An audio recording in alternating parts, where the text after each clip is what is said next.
Good evening, ladies and gentlemen. Welcome to this evening's live stream. As usual, we have a special guest joining us for the main section of the show tonight, but I've got a few things to mention before we move on to that. A few things that have been in the news we've commented on as the Scottish Family Party in the last few days. There's been one of the regular articles in Scotland about alcohol. I mean, Scotland's got a huge alcohol problem, all sorts of problems associated with alcohol abuse. And the government's tried various things.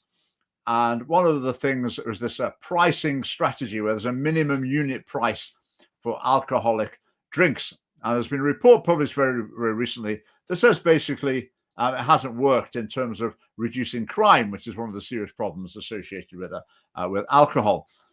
And of course, the politicians, they generally go around trying to think what practical steps can they take to solve this problem. But as far as we're concerned, they never get to the heart of the problem. They sometimes say we need a new attitude to alcohol, but they never say what it is.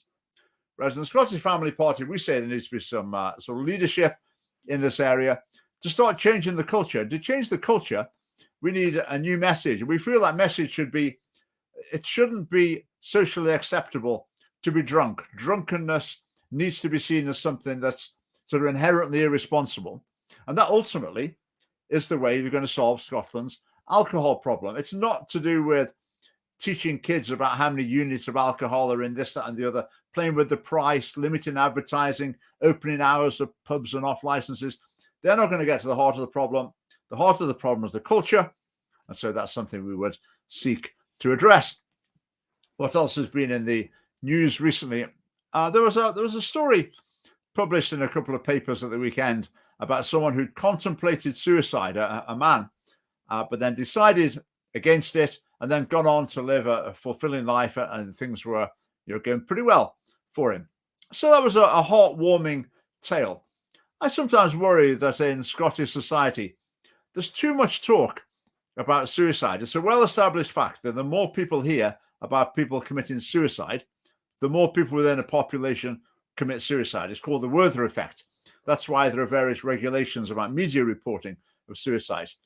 There's also an inverse effect as well, that when people hear stories of people contemplating suicide, not doing it, and then enjoying a fruitful life in the future and being really glad that they didn't, then hearing that sort of story reduces the incidence of suicide in a society. It's called the Papageno effect. But what's tending to happen in Scotland is it's becoming quite routine for campaigners to go down the line of, the reason you need to give us what we want is because people like us are committing suicide. Now, if we don't get what we want, people are going to commit suicide. Suicide, suicide, suicide. So it's seen as like the ultimate trump card to play in the debate that you just can't challenge. If people are threatening to commit suicide, then you really have to do whatever this group's demanding. I think overall that's unhealthy in the society. So that's something we want to push back against. Just one more thing that's been in the news, and that was a court case relating to someone who it appears, it's reported, had been planning to make some sort of attack on the mosque in Fife. Nazi paraphernalia in his bedroom, all sorts of unsavory indications from this gentleman's life that really he was seriously intent on some sort of action against this mosque. And I thought, reading the report, I thought that's someone who really does seem to be filled with hatred. I mean, nowadays, the word hate is just thrown around so casually. If someone disagrees, then quite often you must be hating, you hate someone. Why do you hate those people or whatever? And often that's completely unjustified, it's completely untrue. But then when you get to a situation like this, where it really does seem like genuine hatred, it's as though the word hatred has lost its power because it's been thrown around so much, it's devalued. And so I would say very definitely people should restrain from ascribing hatred where it's completely unjustified and save that word for the situations where it really is justified, as sadly it seems to be in this case with the man in the court case. Right, on a lighter note, those of you who are interested in fashion, there's a big announcement coming very soon from the Scottish Family Party, and that is the launch of our merchandise and clothing store. all of your Christmas present needs solved at a stroke. So within the next couple of days, you'll see the link to that, and you can browse our extensive range of garments and other items with the family party logo and name on. So that will be a bit of fun. So if you want to order something to wear at the conference, then now's the time to do it. Also, there's going to be 15% off during the first, I don't know, maybe 10 days or so. So keep your eye open the next couple of days. That is coming. Right. Also at the conference, I mentioned the conference there. That's when we'll model some of these items. I won't model them. Some people will model some of these new items. Just to keep you up to date with the conference, one of the speakers we've got is Taconi Stevenson, the young lady who appeared in our party election broadcast. You might remember her. I mean, when we did that, some people said, have you got so much money? How come you can afford an actress and a professional film crew? When it was just a member of the family party and my wife filming it on my phone.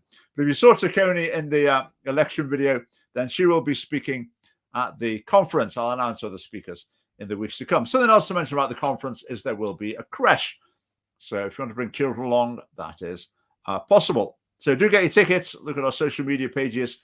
You will see the link there.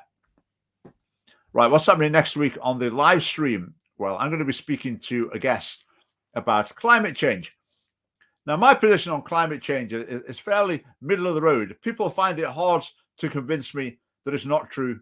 People find it hard to convince me to be sort of absolutely certain that I swallow the whole thing, hook, line, and sinker as well. So I sort of float somewhere in the middle. But this person is going to try and persuade me and pull me over more in the sort of conventional climate change direction.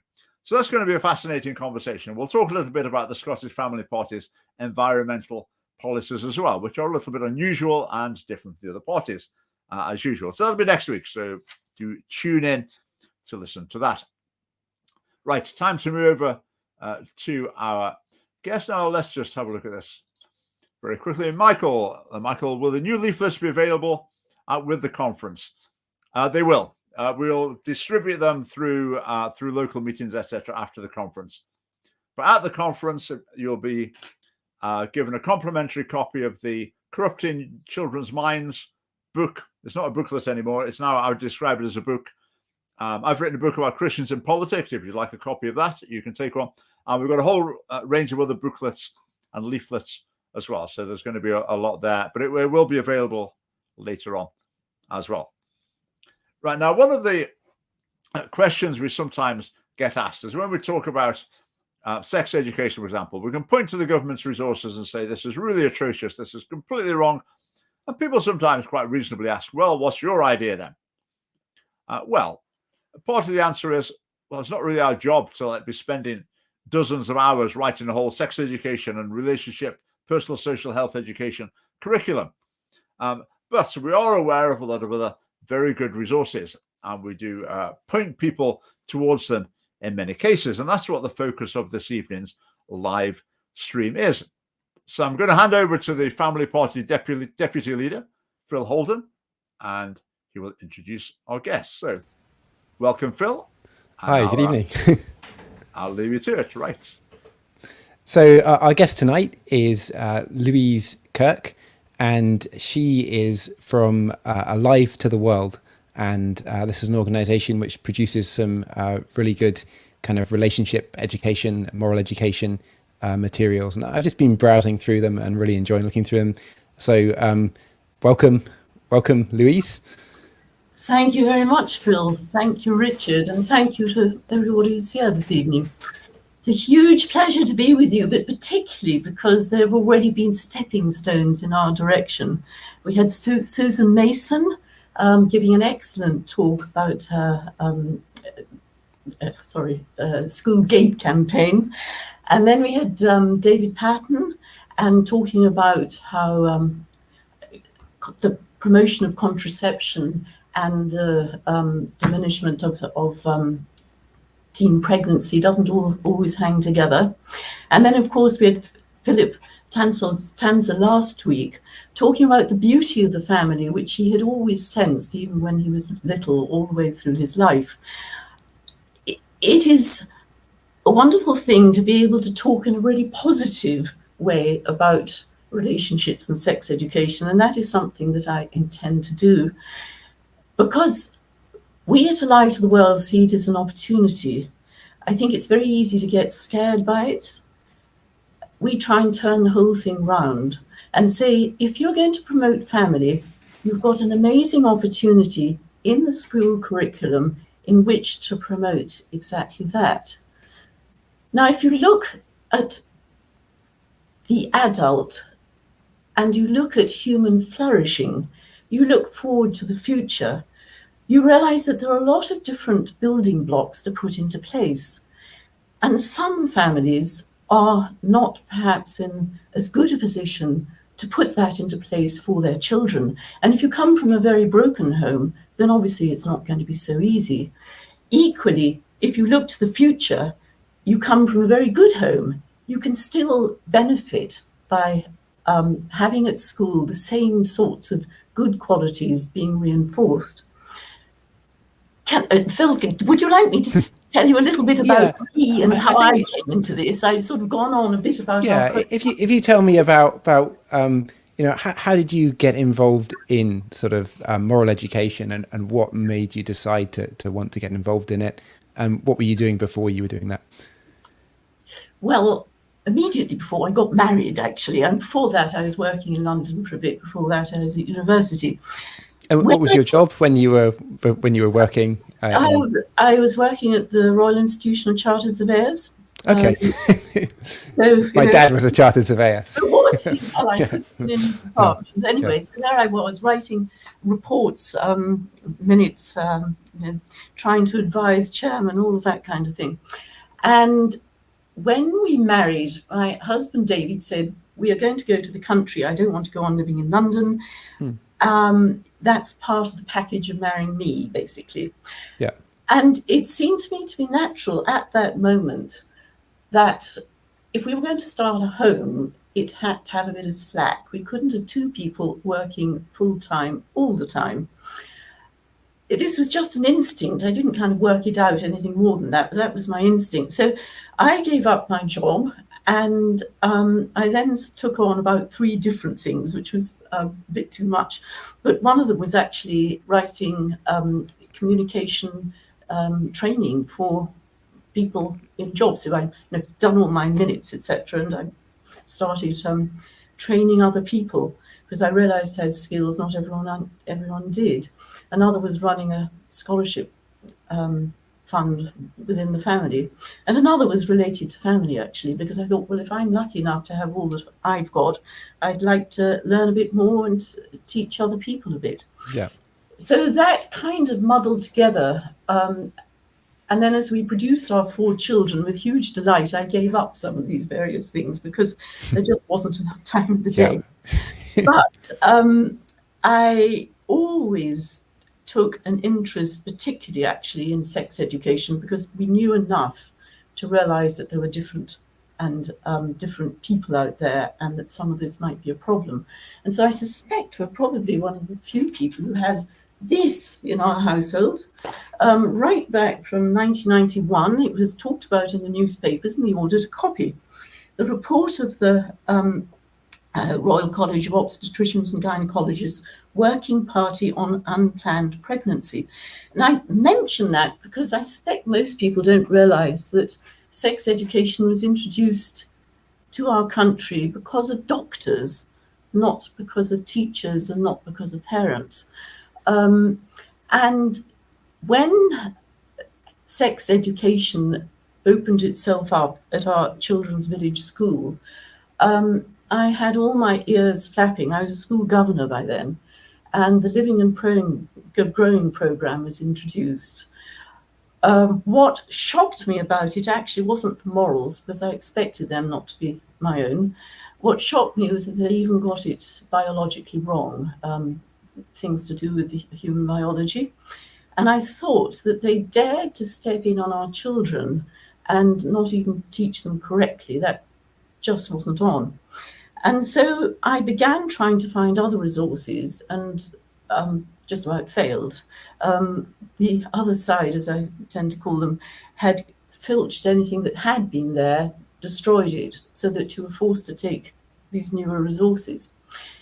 I then began a lot of work with my fellow parents. Obviously, I had friends among the parents, my governors, to point out the truths of the biology and where this program was not up to it. And I found that people supported me in private, but not a single one supported me in public. And this gave me another very rude shock, which is that the idea that lots of parents are queuing up at the school gate in order to protest about sex education isn't a full one. There are certainly some passionate people of exactly that kind, and I'm of course one of them. But there are an awful lot of other parents out there who are not thinking along those lines at all, and who are actually, in many cases, really wanting the school to take over sex education. So my search for something was failing when Christine Vollner came into my life. Now, she came into my life because my parents were diplomats out in Venezuela. Yeah. And she and they were friends. And somehow, and don't ask me how, she remembered her friend's daughter and had me invited to Rome to a conference on fatherhood. Now, here I was at home with 4 little children, suddenly invited to a very, very grand conference on fatherhood, and you could have knocked me down. That conference changed my life, really. It certainly opened up my eyes to the importance of fathers for children as being fathers rather than mothers, not just parent, but a separate entity in the family, but also the importance of being fathers for boys and for men, because a lot of the people at the conference were people who'd worked with boys who'd suffered because they weren't given a role in the family. They might have been abandoned themselves when they were young, but they also didn't have any role when they were older and often went into gangs and things like that. Yeah. And that was something of Christine's background, wasn't it? Working in shanty towns and, yes, with families which had been destroyed, basically.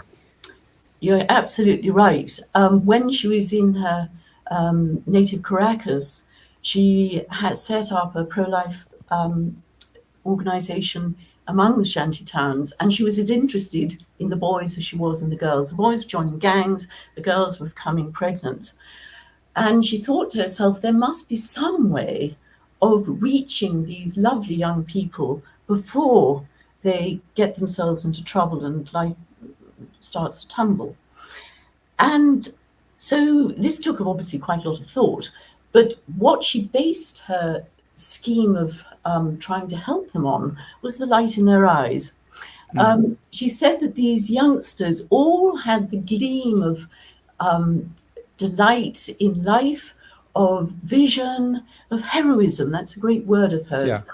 Wanting to do something great in life. And she wanted to capture that and help them to give them the structure that they weren't getting at home, to carry them to their own vision, their own ideals. And that's something, and we're going to look at the materials a bit later, but it struck me about the materials that they really sort of capture a lot of excitement and a lot of I think the joy of childhood, some of the innocence of it, the questions of it and things like that. And it was just such a contrast. Like my daughter was asking if she could watch a cartoon having done some chore or something like that. Yes. And I was like, oh, and, I just don't like a lot of the things which are on telly, but the attitudes in this, like even this 10-minute, cartoon was so awful, that was on the BBC. And to contrast that with the sort of values that were portrayed in the interactions between the people in these resources was just sort of refreshing to see, Well, that's the most lovely thing you could say, actually, because that's exactly what the program tries to do. And it teaches as much through its pictures as it does through the storyline. So getting back to Christine again, she thought we need to have some way of capturing values that make for the good adult. So by focusing on what are the qualities of a full adult life, she looked at, first of all, family life, because that means so much to all of us. She looked at work and career and studies and all of that. And she also looked at citizenship, how do you contribute to the wider community, because all of those play in together. And I coin my own term, this isn't her term, it's my term, when I say that if you give young people the qualities of being marriageable, you actually do all those things, because someone who is marriageable is also someone who works hard, who contributes to life, who's a good neighbor, who all of these other things, but is an attractive person and makes friends easily. He's got all the social skills, and hasn't, to put it very bluntly, messed up their lives too much, and with all the difficulties of promiscuity and all of that sort of thing. Someone who's fresh, and it's just a fact of life that you're set off at an advantage over somebody whose life has already perhaps fallen into chaos at an earlier time. But I really like what you said about how the pictures the stories came across as sort of full of fun and life, because what she'll sometimes say is that for youngsters from the poorest in society, the only place where they see ordinary, married, happy life is in our books. And that's quite something.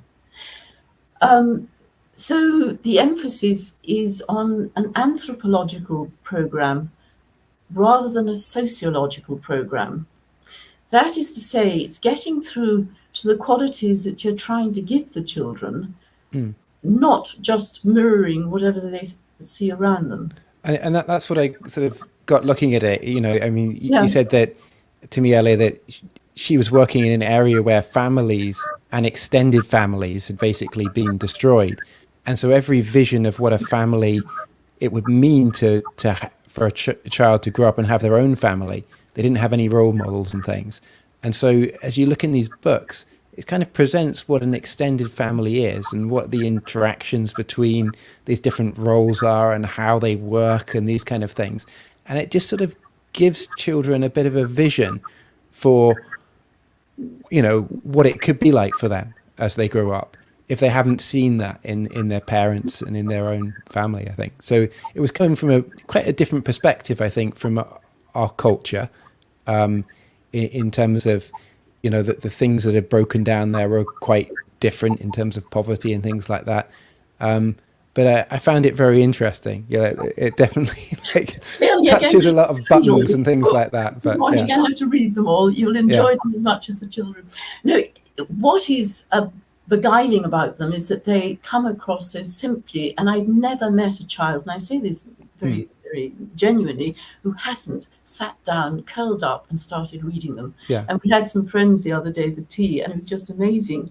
All these children of different ages were curled up with one of the books. It didn't matter if they were the right age, they were just reading them. But underneath all of that, there's a lot of science. When they looked at the adult, they then went back from the adult to the various ages of childhood and literally on a piece of paper wrote out all the different values, the different virtues, the different sort of bits of framework that those children would benefit from, and then matched them up against the appropriate age for that child, for that child to learn well. Because just as a good age to learn to read or to learn your maths or whatever else, there is a good age to learn the different qualities. So perhaps we ought to look at some of the books, do you think? Would you like to? So I'll show off. Can you bring up the screen share? Yeah. So that's Christine. Yes, Christine. Oh, lovely Christine. Now I should sorry, just on Christine, I should add that her husband became the the Venezuelan ambassador to the Vatican. And in that context, she was invited to join the Pope's Standing Committee on the Family, where she met experts on the family from literally all over the world. So when I say that this lovely idea of hers, she tapped into the expertise of people from all over the world in order to help her construct what comes across very simply, but which actually has an awful lot of thought in it. And this is a sort of an overview of the books that are available. So there's different books for all of the different years, and some topical books as well. Yes. Now, can I add to that this is as far as we've got in the UK. We're a very small charity, and we're longing to expand. In Latin America, where the books were first produced, they have books all the way up, right up to sixth form. So it is our hope one day to be able to do that here. But at the moment, we've got all the books, or the resources, I should say, that work for primary school. Going into, you'll see Friends and Changes and Challenges are actually years 7 and 8. On the other hand, some of the material from them could be well used at a younger age, because of course puberty is getting younger all the time. So there we are. So perhaps we could start with, could we have a look at the year 4 book, which is one of my favourites. We Are a Team. I think it's such a great book. Really, just looking at it on screen, it just gives you an idea of the sort of fun of it all. But what the book does is it starts with something that appeals to every child, and that's playing games, playing sport. It then looks at things which are perhaps less immediately appealing.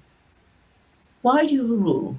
Well, children are full of justice. They know the rules that they want. But what's the difference between changing a rule and cheating? Well, obviously, if you change a rule, everybody knows about the change. If you cheat, you take advantage over other people. If you cheat, you can still say sorry, and you can still make up and begin again. Beginning again is very much part of everything that we do.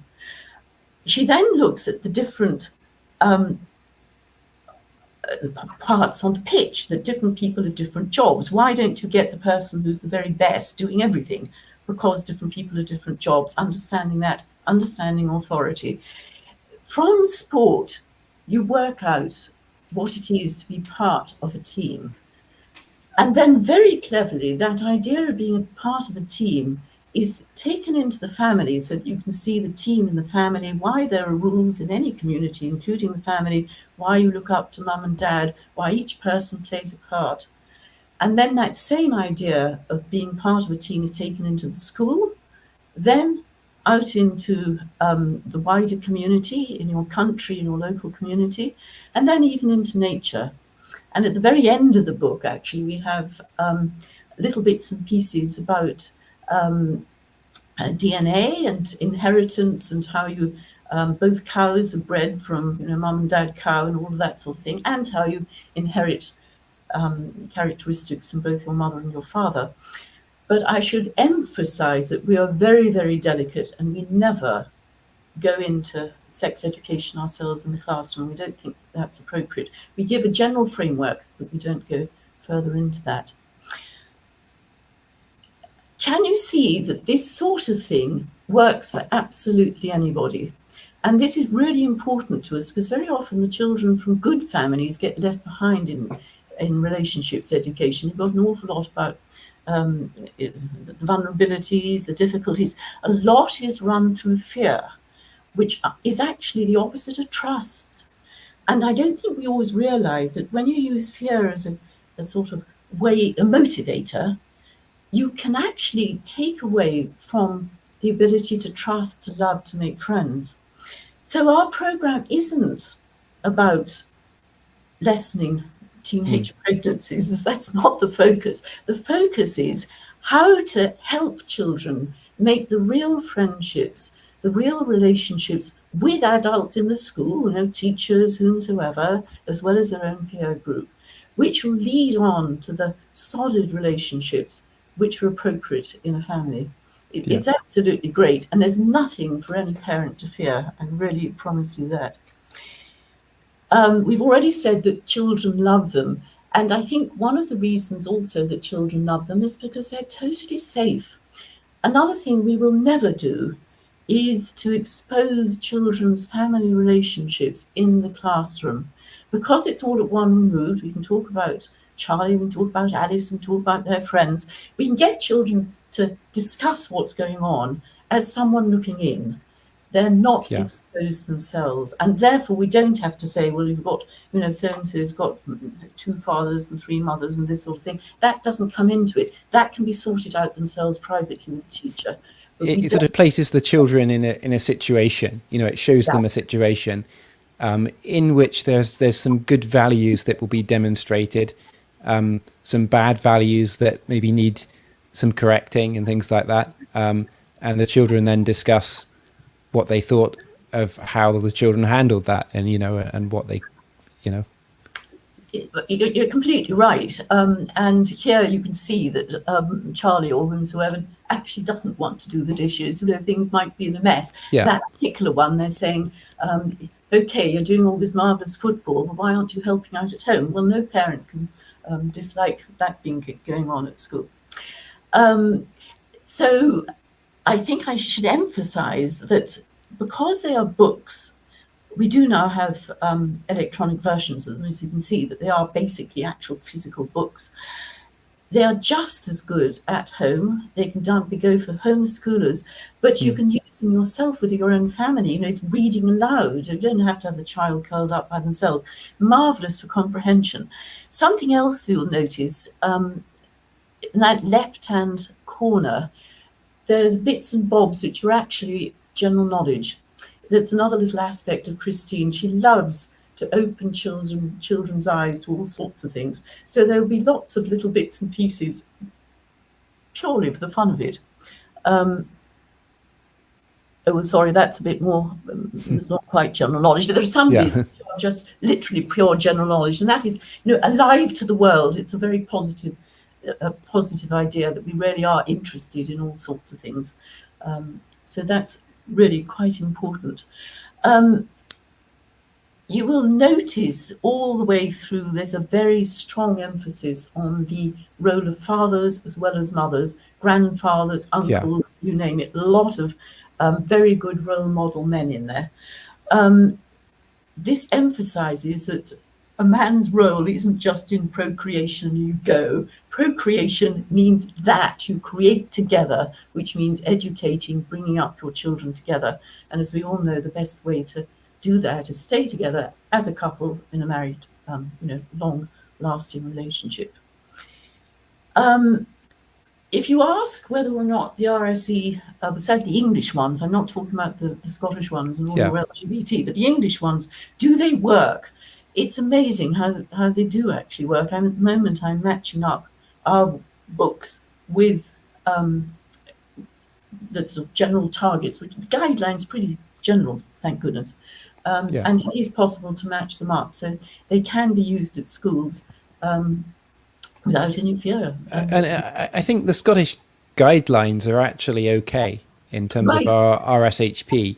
It's the interpretation which is put on them by the government's own resources, which are the example of how to teach it. So if you looked at the aims and outcomes, they're sort of all right, that you could teach something okay with them. But then when you look at the example material of how they expect you to teach it, it's not good. Well, Phil, you said the best thing ever in saying those things. I didn't realize that. I should have looked up. But because what we are probably both saying is, come on, can't we get together the same enthusiasm, the same zeal for our children that the other side have done? They had a more difficult task, if you think about it, because they were going against the grain of the way ordinary people think and live in producing resources. So I don't mean now, but, going back 20, 30 years, corrupting, if you like, our childhood. Yeah. We only have to capture all the good elements.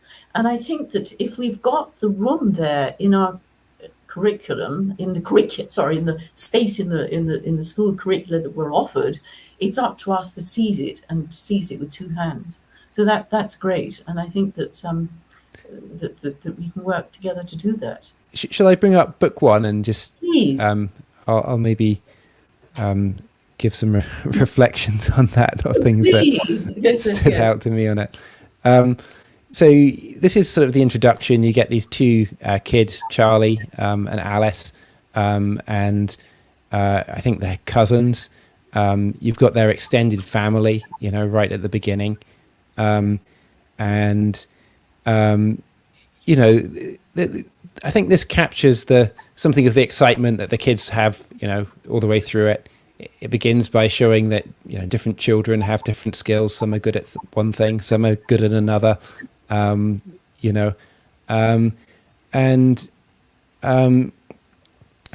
it shows sort of family life and things like that. And so straight at the beginning, you've got Alice putting a pillow up her T-shirt, and it explains that one day that Alice may have her own child. She may grow up and have her own child, and one day that Charlie, may grow up and be a father who is, that Alice wants Charlie to play mums and dads, and Charlie's not incredibly excited about that. But it then explains that one day that Charlie, will probably be pushing his child in a pushchair. And so right from the start, it's sort of giving a bit of a vision of family, which is such a contrast to, if you looked at the RSHP materials, it would say you might have a mum, two mums, two dads, be shared between multiple families. All these things are equally valid way to go, and I think when that was presented in school, so for my child, when people heard that you could basically, girls can marry girls, boys can marry boys, that all of them thought, well, that's what we'd want to do, because at that age, girls think boys are stinky, and boys aren't very excited about girls. And so the idea that you can, it's an option to marry your best friend. And because that's being presented at such a young age, it's really starting to form the vision of what the children will think as they grow up. And this material, right from the beginning, is starting to talk about sort of extended families, relationships, relationships between friends, parents, including other people and things like that, comforting other people. So, in this one of the girls has lost her toy, and it just shows how to have compassion and comfort somebody, and then bring them back in and include them in these things. And so there's lots of stories which are just it's kind of nice, because the children are smiley, they're happy, they overcome, obstacles and difficulties, they do naughty things. This one was quite interesting. So there's some children, they're playing a game. One of them's got some marbles, another one's got some cards. And one of them says, oh, I see you've got two of this card. I'd really like that. And the boy said, well, maybe I could give it to you. And then he said, actually, I think I'll lend it to you, or maybe you could give me one of your marbles, because I see you've got lots of nice marbles. Maybe if you give me some marbles, I'll give you the card. And that sort of, you can see it's laying a bit of the foundation of what business is, and learning the value of what it is that you have to offer, and what exchanging something for something else. And so you can see it's like gradually laying these foundations of what a sort of successful life might be. And, the children get into situations where they have to apologize for things, and things like that, so sometimes they're naughty and they end up apologizing. And it just shows these kind of things, which I thought was very nice just reading through it. Well, that's lovely, Phil. You make me realize that I've actually left out so much, which is that, of course, the stories grow with the children. That's to say, the characters in the stories grow all the way up, so that they're meant to be roughly the same age as the children reading. And there is indeed Charlie and Alice, their cousins. Now, this is really important, because you get the boy, the girl, they don't have sibling rivalry, but equally there's no romantic relationship there. They actually have a very close relationship. In one of the books, they all end up living in the same house together. So that it's a very clever little technique, actually, to do it that way. Yeah. Other thing is that you're looking at only a very small part of the program, because there are very, very clever teacher guides that accompany them. And what you realize is that at the beginning of this book, it's describing what is a spiritual person, you see, because we talk about the spirit body unity. But for a small child, they may not know what their spirit is. So we start by thinking about, what is your name? Why is your name special to you, but someone else might have the same name? You know, it might be two Charlies, as there was in the first chapter. Yeah. But equally, what's your other name? Well, your other name is maybe Jones. Okay, well, Jones is a family name, but some people in your family aren't called Jones. Maybe your mother and father aren't both called Jones, but even if they are, they might be a brother or sister. There are an awful lot of other people, or you're married, whatever, who don't have the same one. But it doesn't mean to say that your name Jones isn't very important, because it still is something that unites the family and goes back over the generations. From there, you also get to learn about how the body has senses which feed the interior world. So when you might have noticed there was the picture about them on the beach, it's all to do with building castles, and a lot of it is imagination, that each person has their own imagination, and that's part of who you are as a unique person. And in the picture where you talked about the early business with their games, on the left you see the little boy on a swing by himself. He's got everything and nothing, because the friends hadn't arrived. His mum is sitting on the bench reading, and there he is. And after a bit, he's got everything he could want. He can swing, he can get on every bit of equipment, and it's just so dull because there's nobody to play with. So that brings out the fun of interrelationship. Okay, there are times when you squabble, the times when are difficult, but it's good to be friends with other people. And just in terms of like contrast, you know, this is the Scottish education stuff. It would just be, you know, and that's one slide.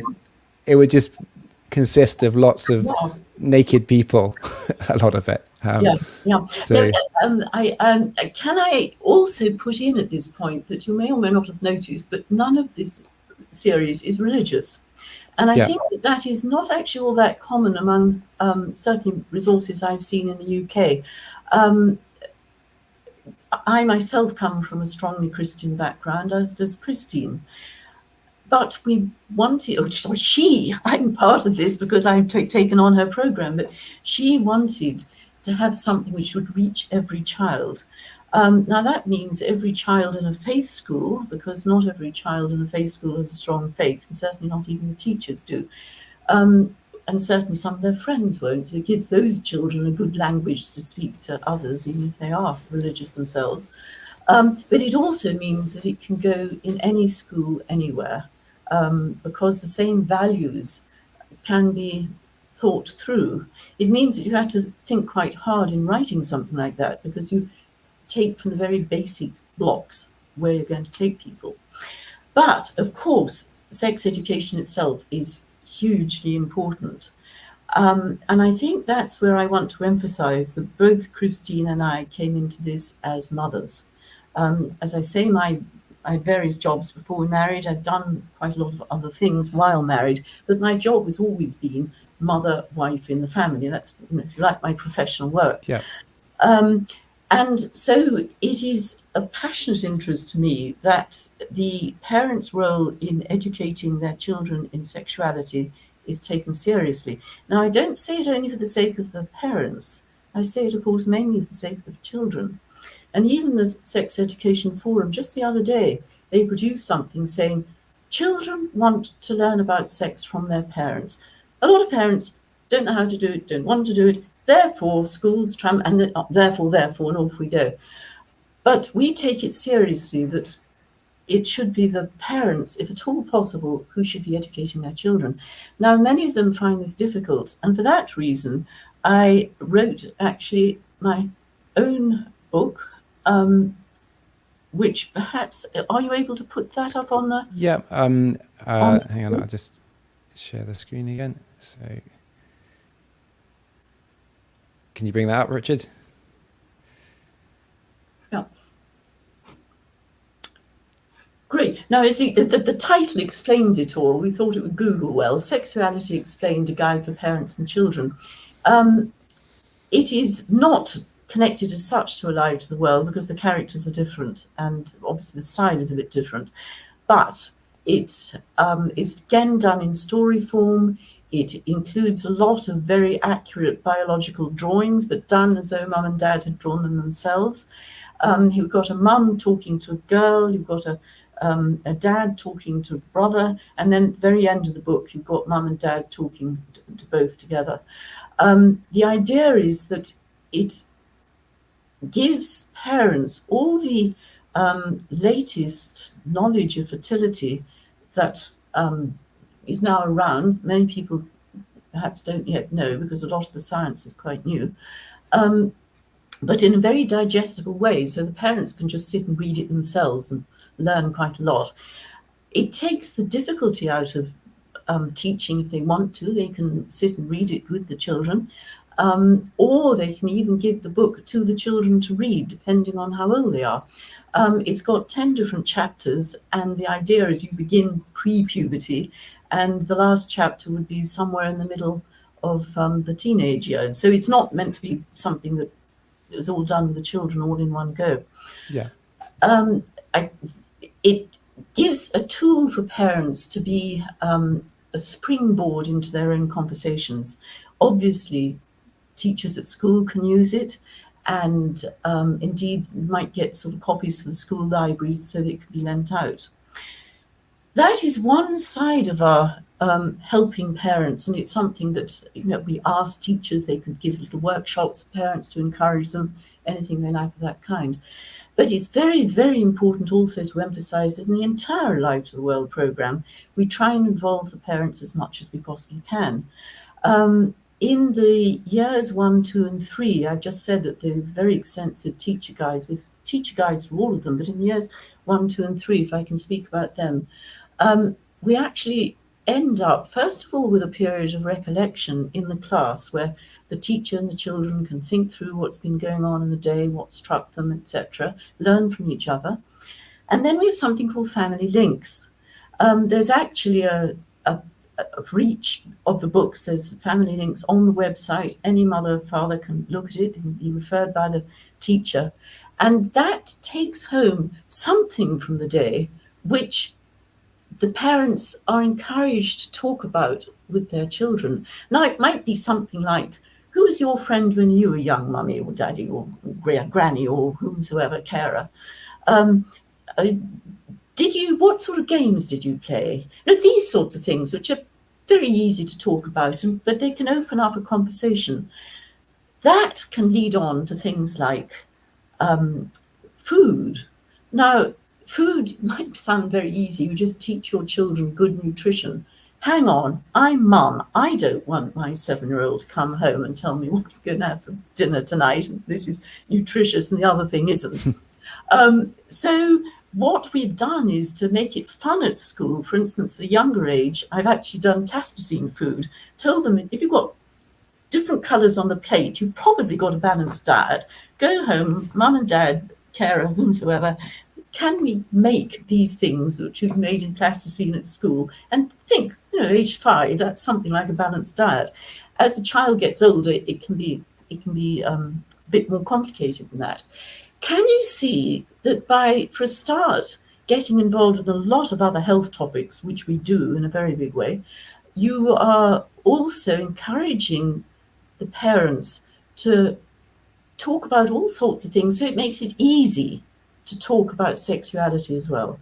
Because you've got them into the framework of talking about lots of things.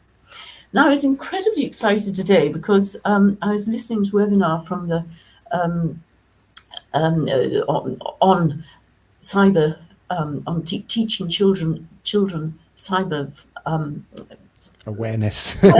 No, not just awareness, wisdom. Safety. Wisdom. Yeah. Jubilee Centre for Character and Virtue knows that we need to teach wisdom. And you know, at the end they were saying, but one of them was wisely saying, if you're going to teach little children, you need to teach the parents. And they were saying, but how do we teach the parents? I thought, have we done that? Because in our book 3, all the way through, the chapters are about all sorts of different things. And you know, you've just seen them, all kinds of different character things come up. But in every single chapter, this particular book I wrote because we needed an extra one. There wasn't quite enough in the Latin American series. I have put in something or other about cyber awareness. It can be how to look after your eyes. It can be how to look after your ears. It can be stranger danger. I got a lovely one of that, the lyrebird. I don't know if you've come across the lyrebird from Australia. Anyway, the lyrebird is a real lyre, Liar, although it's an Lyre. It can mimic anything. Yeah. And so I've got an Attenborough short 2-minute film of the lyrebird, and then saying, hang on, if you are on a computer, you cannot see the person in the same way. Is that person genuine, etc.? And that teaches you stranger danger, but with the fun of looking at a bird. And then child goes home, they put up the film of the lyrebird, give them the link, and they can discuss it all over again at home. Now, this is absolutely critical because we all know that the people who actually control what children have access to more than anyone else, not completely, more than anyone else, are the parents. You know, what friends they have, what rules they have, etc. And in the last chapter of that book, I have a tremendous exercise getting the children to work out from all that they've learned, so picking together all the things they've learned in every single chapter, what rules they were to give to their children, not to themselves. That's much too easy. Children are pretty demanding of other people. So imagine they're only age 7. Imagine you're giving rules to your child. What sensible rules would you give them for looking after their own cyber wisdom? And that is doing what they were saying this afternoon. We've got to get them to have the character to be able to look after themselves. So can you see how passion about sexuality now goes into food, it goes into cyber wisdom and into everything else? Thanks. I'm going to bring Richard back in and see if he's got any questions or things that he'd like to bring in as well. Yeah, thanks for that. That was very interesting. Yeah, it's as Phil was saying, quite a contrast to what we're used to looking at in Scotland. One of the things that really struck me was the bit about basically saying to children about their relationship with their parents to be, I don't know, maybe respectful was the word that was used, respect their authority. I feel in Scotland, the message tends to be the opposite. The message to children tends to be, don't let anyone tell you what to do. You've got your rights. You stand up for your rights. Your parents had better be doing things right. Otherwise, you come and tell us. So completely turned around.